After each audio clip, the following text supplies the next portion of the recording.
I'm here today with my colleague, Associate Professor Timothy Barnard, to talk about an article that he's written entitled Commemorating Raffles, the Creation of an Imperial Icon in Colonial Singapore, which was published by the Journal of Southeast Asian Studies in 2019. Tim, before discussing the article itself, could you tell us more about how you ended up writing it and what the research process was like? Okay. I've been in Singapore since 1999, and my original area of study and scholarship was in Indonesian history and Malay history. And moving to Singapore as an American, as an outsider, things were new to me. And what surprised me living in Singapore was I'll use the phrase, the status of imperialism or the heritage of imperialism, in the sense that in Singapore, unlike every other country in Southeast Asia and Indonesia, where I used to live, imperialism is almost seen as a benevolent force. It's something that's not necessarily a negative. Whereas in other nations, it's seen as a terrible period of suffering and control and exploitation. Taking that difference, it always hit me strange how Singaporeans react to the British in general, to imperialism and the legacy of this. And so while I would be doing research on other projects of mine, I would often just kind of collect materials about Raffles, or if I had an extra day or an afternoon in the British Library or in the archives, I might request a book. And so for me, most of the work that went into this article was almost a side project of just collecting materials and then slowly developing them over maybe 5 or 6 years. And then when we were leading up to the bicentennial, there were efforts to organize workshops, discuss various aspects of Singaporean history. And so when I was asked, this was my contribution. In other words, this is what I brought to the table for discussion and such. And in many regards, it's very different than anything I've ever written, because it's almost very British or very European in focus, unlike most of my Southeast Asian materials, if you will. Unlike a lot of what's been written about Raffles, such as in secondary school textbooks in Singapore, the article focuses less on Raffles's own life and times than on what happens after it. So, could you briefly talk about Raffles's reputation before his death, and then say more about how he was mythologized after 1826? Well, one of the aspects or things about Raffles that drew me to this story was how he was someone who is venerated in Singapore. We have statues for him. Major institutions are named after him. Places.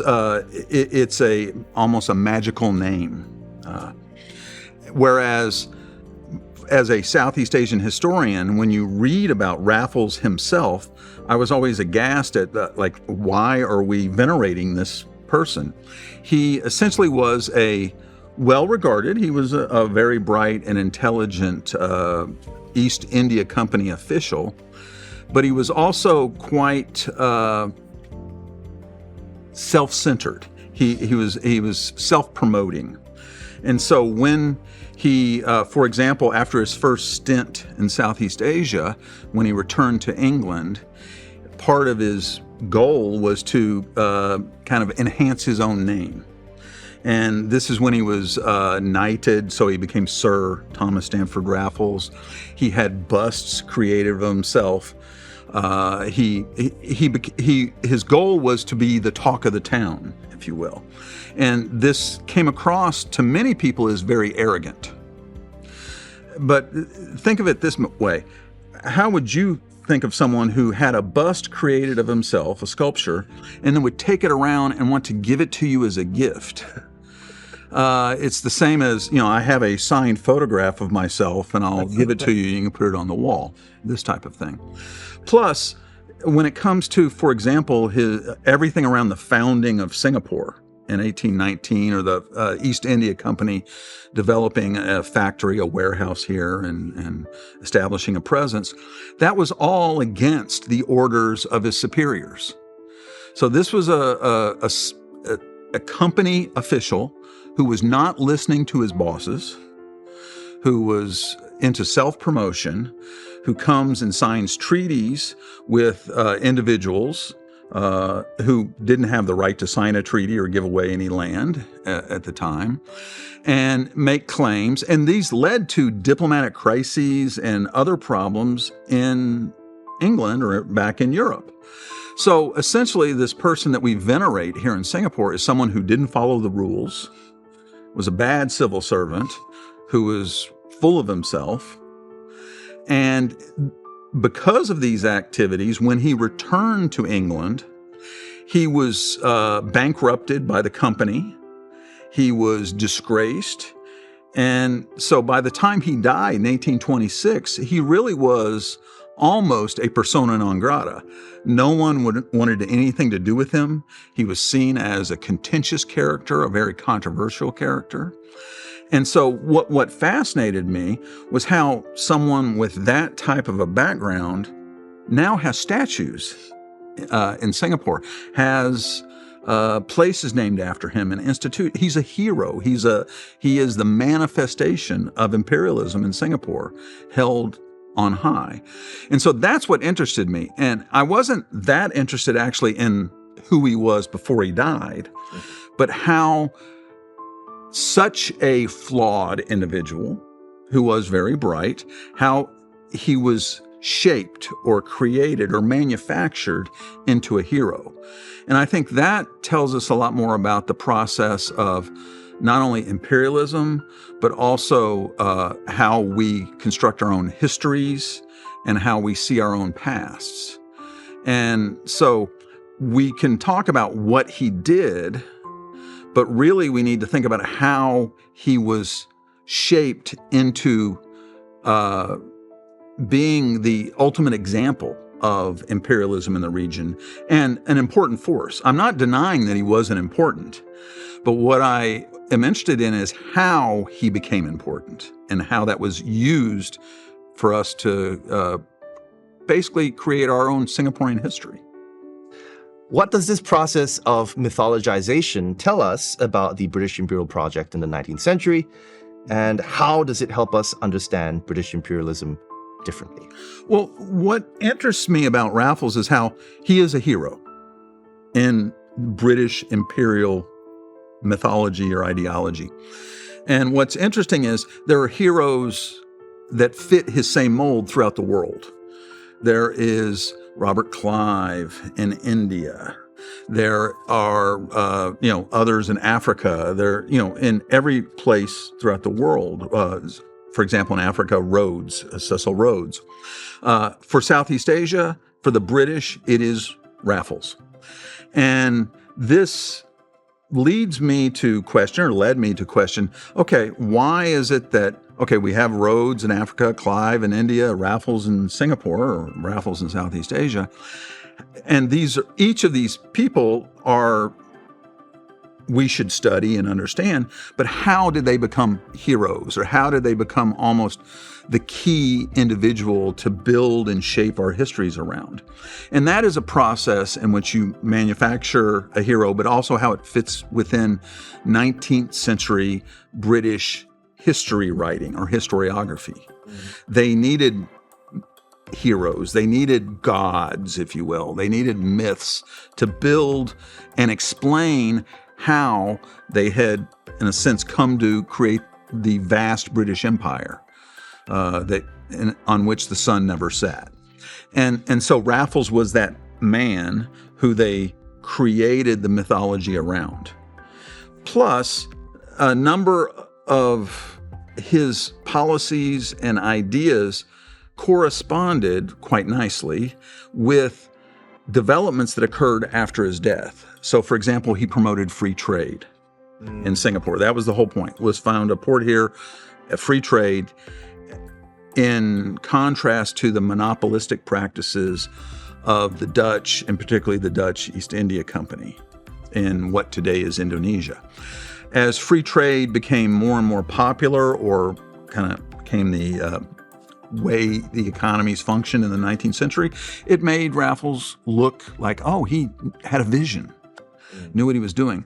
Plus, the British had tensions with the Dutch as the Dutch expanded into Sumatra and other parts of the East Indies or Indonesia. And Raffles never liked the Dutch, and he didn't particularly like their policies.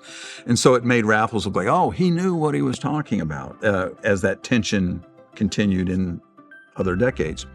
Plus, he was an individual who lived in Penang, lived in Singapore. He had been the governor of Java during the British occupation of Java from 1811 to 1816. And the thing is, he represented Southeast Asia.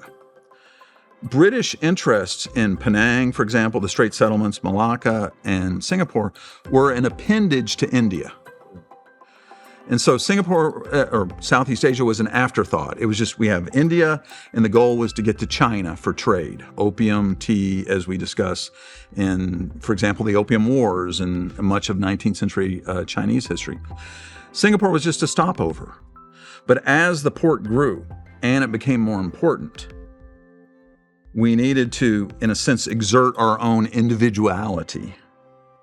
And Raffles was seen as that person who reflected that individuality.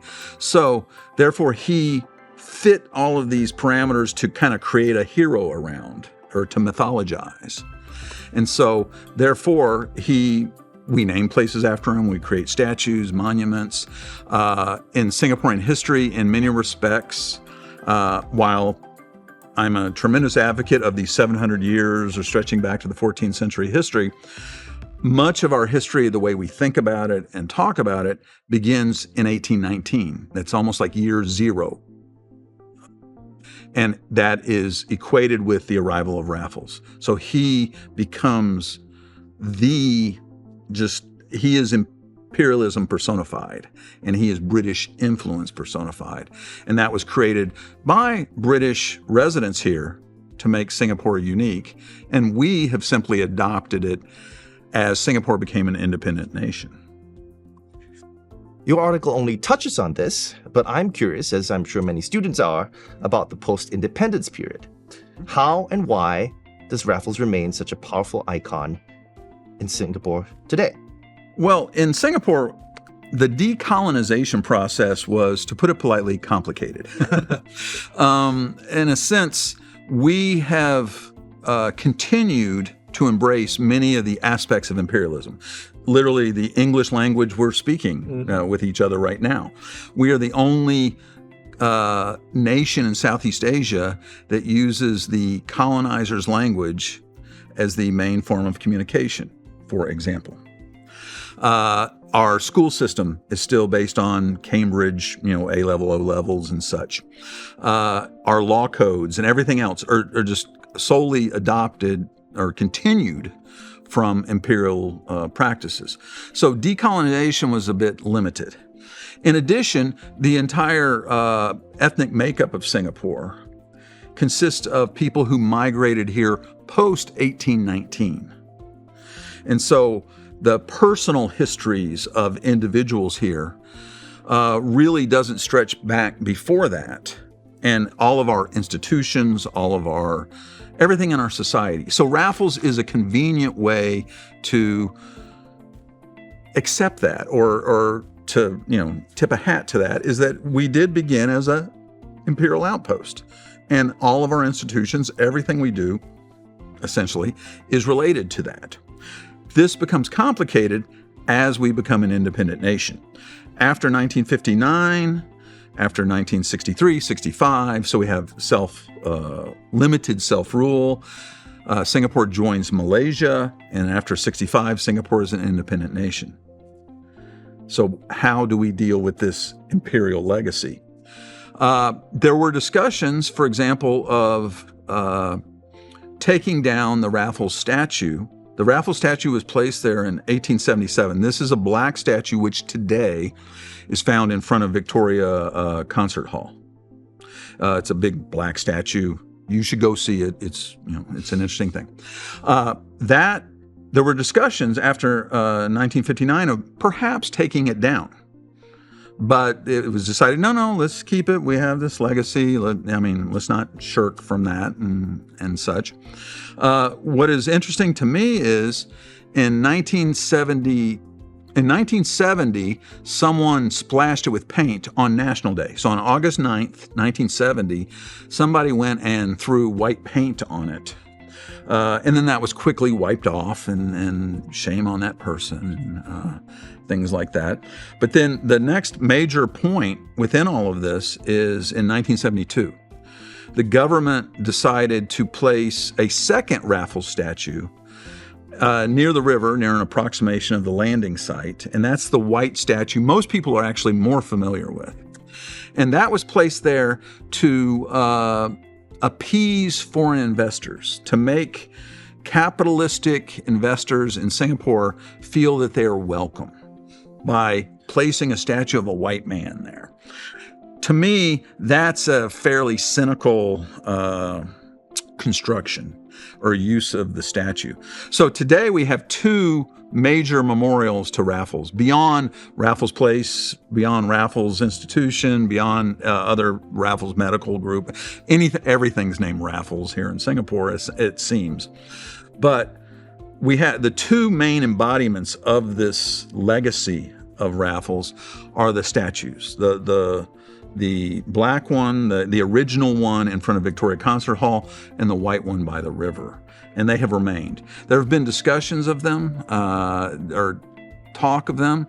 There was even, as they're showing on the background right now, a attempt in 2019 to create an artwork in which the one on the river faded into the background of one of the buildings along Clark Quay, but it remains, in many respects, almost unquestioned.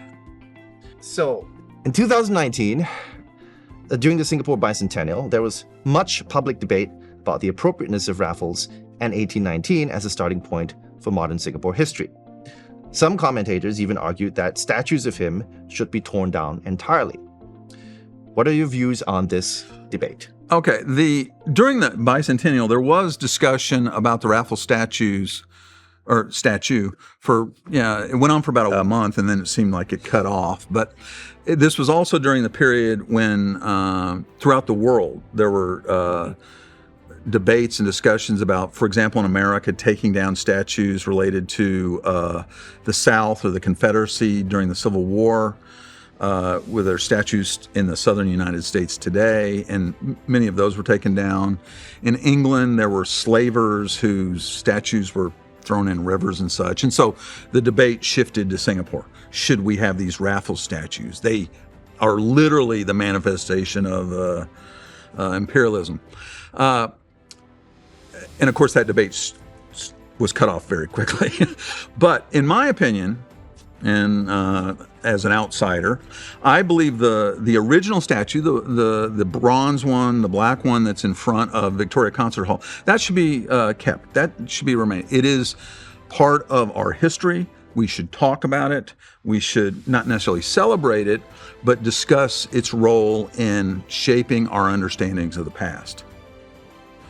The white one by the river, you can go ahead and toss that one in the river. I see that as a cynical, capitalistic, appeasement to capitalistic forces that are going to come here anyway. And I'm not particularly enamored to that one. So if that one disappeared, I wouldn't cry. But the original one, I think, is an important historical monument that should remain. Finally, beyond its empirical contributions, what general lessons about studying the past, and Singapore's past in particular, would you like students to take away from your article? The key thing for me about the article is realizing how many of the cornerstones or the foundations we have for any historical study are manufactured or created. We have many examples, many people we can discuss and talk about, many movements, but the way we have been taught, or the way it's been framed, it has been designated, and it has a history to itself. And so it's not about necessarily discussing Raffles' contributions when he lived, but how these ideas were then shaped to form what we think of as Singaporean history. Well, thank you so much, Tim, for sharing your insights on the mythologization of Sir Thomas Stamford Raffles. Oh, thank you for having me. And the key thing is I hope that students will, it's not necessarily question the facts, but think how these facts have been used to shape a narrative. Mm-hmm.